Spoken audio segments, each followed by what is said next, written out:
There's a moment that happens to a lot of people. Your phone buzzes, plans got canceled, and before the guilt even has a chance to show up, there it is. This quiet, involuntary exhale, like your whole body just set down something heavy it forgot it was carrying. And then, almost immediately, a second thought follows. What does it say about me that I feel this way? Here's what the science actually says.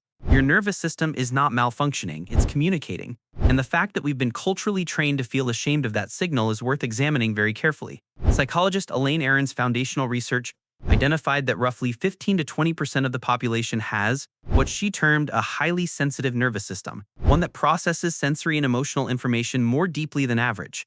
Not more dramatically, more thoroughly. These individuals are doing measurably more cognitive and emotional processing per social interaction than most people around them, which means recovery doesn't just feel different for them. It is different neurologically. But here's what doesn't get discussed enough.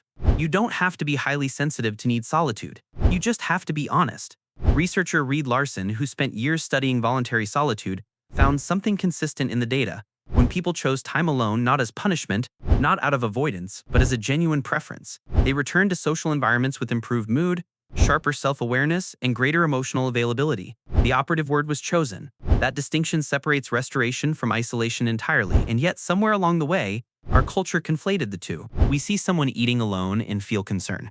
We see someone decline an invitation and assume something is wrong. We built a social script where presence signals health and absence signals lack. And many people, perhaps, you internalized that script so completely that you spent years performing enthusiasm you didn't have, filling silences that didn't need filling, answering every call even when you had nothing left to give. What that does, compounded over time, is quietly disconnect you from yourself.